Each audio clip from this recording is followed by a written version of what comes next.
All right, so let's take a look at the Web Security Academy for authentication and do a couple of these. These are the ones that matches the lecture even. So we'll do username enumeration. Yeah, and start the lab here. All right.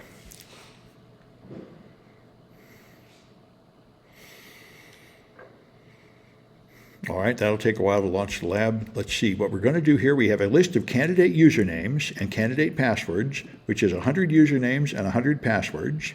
There they are, usernames and passwords. And we're going to try them all until we get in.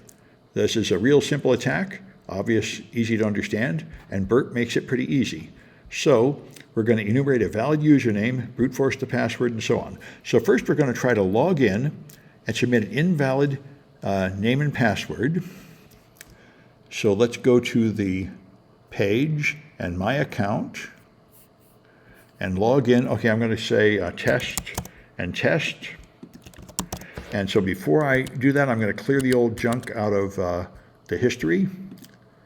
Clear history. All right, now I'm going to send that in. All right. Okay, and now notice already it told me invalid username. So it made the mistake we were talking about. It told me the username was invalid and didn't bother to test the password. So that means I can just send in usernames until I get a different answer. So this post is very useful.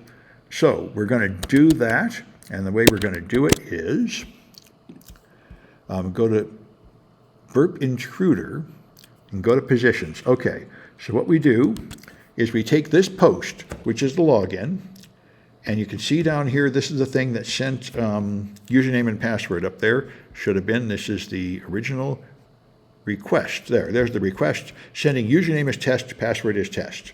So I want to send that to the intruder. And go to the intruder tab, and now you'll see it has put test and test here, and what I can do is choose one part of this to vary. And what I want to do is make the password be any static value and highlight the username. So I'm going to highlight the username and hit this button to add these section marks to it. That's the variable. And now I'm going to use the sniper attack is what we're going to do. And the payloads go here. I'm just going to try a list of possibilities, and that's going to be the list of usernames they gave me. So that was here. Here's the usernames. So I highlight them all and copy them.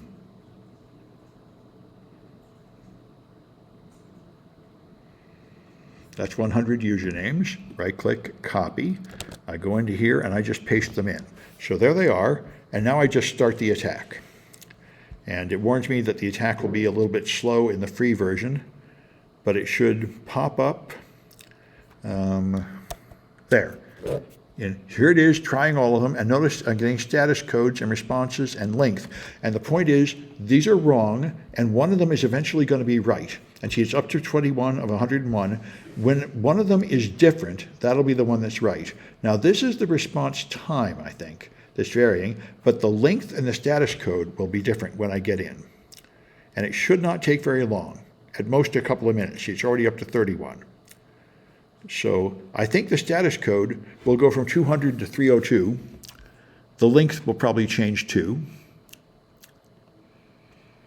So we'll wait and see what the right username is. And you can examine one of these, by the way. If you click on one, you can see the whole story down here. It has sent AD and a password of test, and the response, if you render it, was invalid username. So when it doesn't say invalid username, that's when we got in, and one of these will have that property. And looks like we haven't seen anything different yet. We're just about halfway through. And you can scroll through looking for it. You can also sort.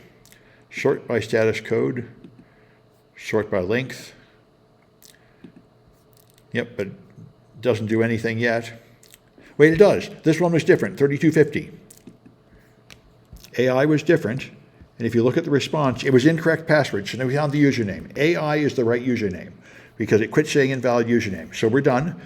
All right, so we now know the username is AI. Now we can find the password the same way.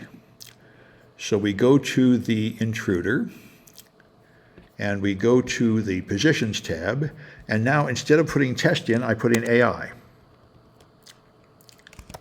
And I clear those section marks, and now I tell it to vary the password the same way.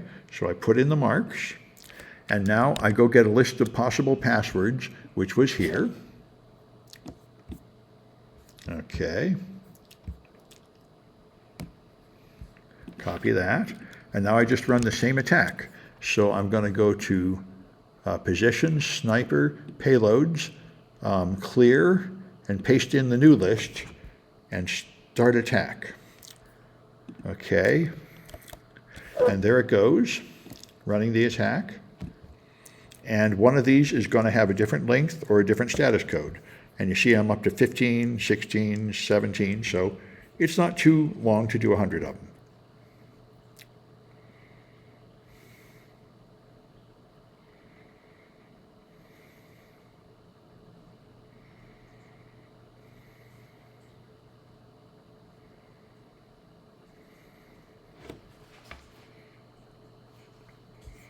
One QAZ, 2 WXX. I wonder why they think that's a common password. Maybe it's a good pattern on the keyboard or something. So I'll try sorting my length. And the sorting does nothing until one of them is different.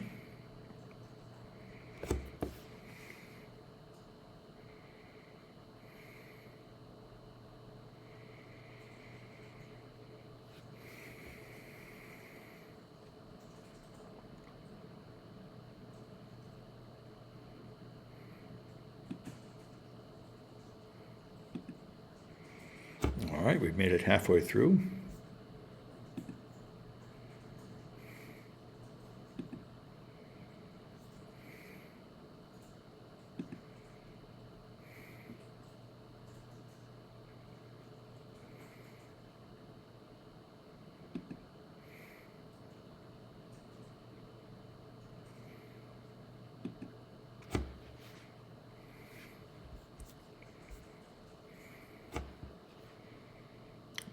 And it's deliberately slowing it down just to irritate us here, but 100 is not too painful.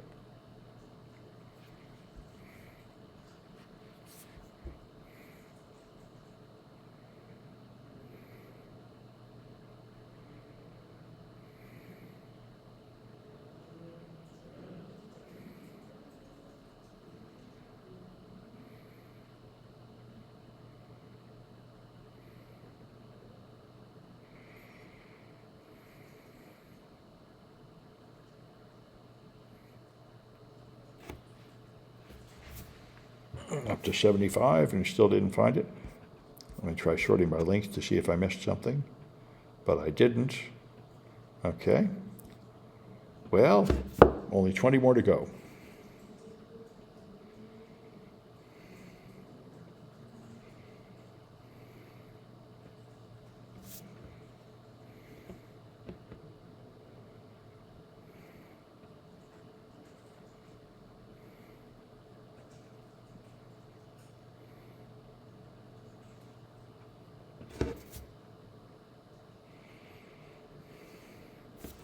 See if I messed up. Might as well examine one of these while I'm waiting. Username is AI, password is Nicole. No, it worked. It's sending the right thing. So we should be getting in.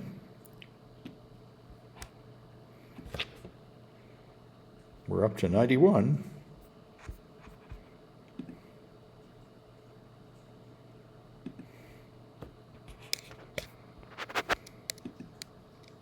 There it is.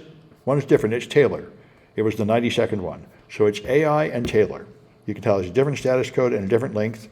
In fact, if you click on it and look at it, it's the response is a 302 redirect to some other page instead of a message saying the password is wrong.